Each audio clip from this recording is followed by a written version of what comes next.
Pernah gak sih kamu ngerasa punya semangat yang membara? Kayak, besok gue akan mulai hidup sehat. Besok gue akan bikin bisnis. Besok gue akan belajar mati-matian. Hari pertama rasanya kayak bisa taklukin dunia. Tapi pas hari-harinya tiba, rasanya kayak, males. Bentar aja deh, lagi gak mood. Kita sering banget nyalahin diri sendiri. Gue kok gak konsisten ya? Gue kok gak punya motivasi? Kita pikir, masalahnya adalah kita kurang termotivasi. Kita pikir, kalau kita punya motivasi yang cukup, kita pasti bisa. Padahal, menurut gue, motivasi itu overrated. Bahkan, gue berani bilang, motivasi itu gak pernah cukup. Coba deh, kita flashback. Berapa kali kamu ngalamin siklus ini? Pertama, dapat insight. Mungkin abis nonton video ini, atau baca buku, atau ngobrol sama temen. Tiba-tiba semangat 45. Langsung bikin list rencana A sampai Z. Gue harus bangun jam 5 pagi. Lari 5 kilometer. Baca buku 30 menit. Kerja produktif. Pokoknya pengen jadi manusia super. Terus, fase kedua, pagi harinya alarm bunyi, matiin. 5 menit lagi deh, bangun-bangun. Udah jam ke-8, udah telat. Ya udahlah, daripada gak sempat lari, mending gak usah lari sekalian. Berarti hari ini gagal. Akhirnya, rencana cuma jadi rencana. Nah, fase ketiga, kamu merasa bersalah. Kamu nyalahin diri sendiri. Gue tuh pemalas banget sih. Gak punya niat, gak punya motivasi. Lalu, kamu cari lagi tuh suntikan motivasi baru. Nonton video lagi, dengerin podcast lagi, biar semangat lagi. Ini namanya siklus gila. Lo kayak lagi naik roller coaster. Naik tinggi, pas dapat motivasi, jatuh bebas, pas motivasi itu hilang. Dan percaya deh, motivasi itu sifatnya sementara. Dia kayak kopi, bikin melek bentar, tapi efeknya gak akan bertahan seharian penuh. Kenapa gue bilang motivasi gak pernah cukup? Karena motivasi itu dasarnya adalah perasaan. Dia datang dan pergi. Lo gak bisa kontrol kapan dia datang. Coba lo suruh diri lo sendiri, ayo. Sekarang juga gue harus semangat. Bisa, susah kan? Kalau kita hanya bergerak, kalau ada motivasi, berarti kita pasrah sama ombak perasaan.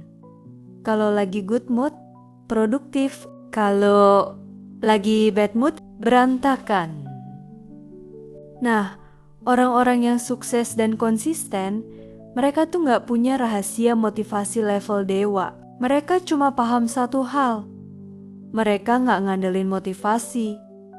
Mereka ngandelin sistem dan disiplin. Motivasi itu bahan bakarnya perasaan. Disiplin itu bahan bakarnya komitmen. Motivasi itu kayak mau masak tapi lagi pengen banget. Disiplin itu kayak lo masak karena emang udah waktunya makan. Mau lapar atau enggak, lo harus masak. Jadi, rahasianya adalah bagaimana caranya kita bisa tetap bergerak maju. Bahkan saat Tuhannya motivasinya lagi gak ada di tempat. Gue kasih contoh nyata, lo tahu penulis terkenal kayak Stephen King? Dia udah nulis puluhan buku bestseller. Ditanya, gimana caranya lo bisa nulis sebanyak itu? Jawabannya simpel, dia nulis setiap hari.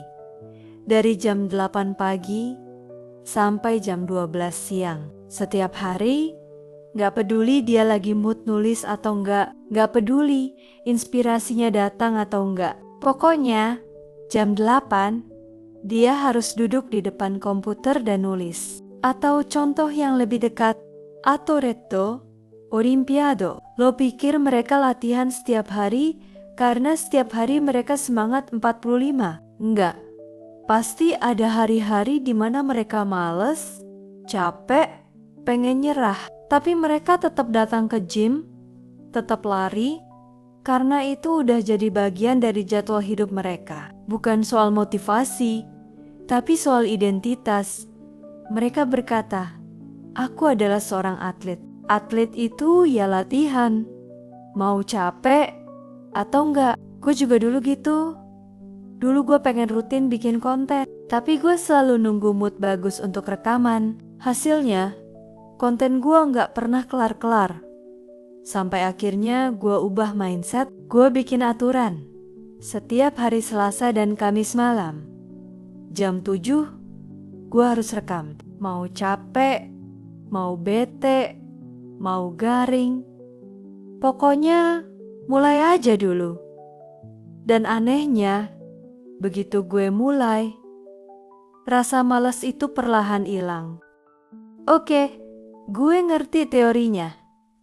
Tapi praktiknya gimana? Gimana caranya berhenti jadi budak motivasi? Gue punya 3 langkah sederhana yang bisa lo terapin mulai besok pagi.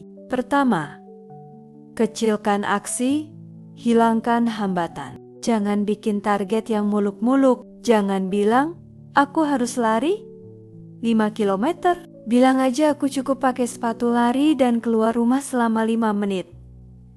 Kalau udah keluar, badan lo udah panas, biasanya lo bakal lanjut. Lo mau baca buku, targetnya bukan baca 1 bab, tapi baca 1 paragraf. Kecilkan standarnya sampai rasanya malu untuk gak ngerjain. Dengan mengurangi hambatan, kita menipu otak yang malas gerak. Kedua, jadwalkan. Jangan andalkan mood.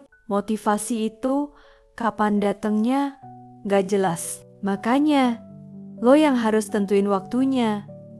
Buka kalender atau planner lo. Tentukan waktu spesifik untuk ngerjain hal itu. Katakan, setiap hari, Senin, Rabu, Jumat, jam 6 sore, ini waktunya olahraga. Perlakukan waktu itu seperti janji dokter atau meeting penting sama atasan. Jangan diganggu-gugat. Kalau waktu itu tiba, lo gak usah mikir, kerjain aja. Ketiga, fokus pada proses, bukan hasil. Kalau lo fokus terus sama hasil akhir, misal harus kurus 10 kg, video harus viral, lo akan gampang banget kecewa dan nyerah. Tapi kalau lo fokus sama proses hari ini, aku udah olahraga 30 menit, itu udah cukup. Lo akan merasa menang setiap hari. Nikmatin prosesnya. Anggap aja lagi main game. Lo gak bakal bisa ngalahin bos terakhir di menit pertama. Lo harus ngegrind dulu. Naikin level dikit demi sedikit. Jadi, ingat ya, motivasi itu bukan musuh. Dia teman yang baik. Tapi, dia pemandu yang buruk. Dia baik buat memulai, tapi dia jahat buat diandalkan. Rasa malas itu bukan musuh loh. Dia cuma sinyal dari otak yang minta istirahat atau tantangan yang terlalu berat. Tapi dengan disiplin dan sistem yang kecil, lo bisa latihan otak lo untuk tetap patuh. Bahkan saat lo lagi gak mood, pada akhirnya bukan mereka yang paling berbakat atau paling termotivasi yang menang, tapi mereka yang paling bisa konsisten. Mereka yang bisa bangun pagi di hari yang dingin dan tetap berkata, aku akan mulai, walaupun hanya 1 langkah kecil. Karena hidup ini seringkali bukan tentang seberapa keras kita terbang, tapi tentang seberapa teguh kita berjalan, selangkah demi selangkah. Nah, kalau lo merasa butuh temen buat ngobrolin hal-hal kayak gini, atau pengen dapet suntikan, bukan suntikan motivasi sih, tapi lebih ke perspektif baru tentang gimana caranya jadi manusia yang lebih baik versi lo sendiri, lo bisa subscribe ke channel ini. Lo juga bisa aktifin loncengnya biar nggak ketinggalan cerita-cerita kita selanjutnya. Gue bakal seneng banget kalau lo mau share video ini ke satu temen lo yang lagi ngerasa stuck. Siapa tahu pesan ini bisa ngebantu dia keluar dari siklus gila yang sama. Oke, sampai ketemu di video selanjutnya. Tetap waras dan tetap bergerak ya. Dadah.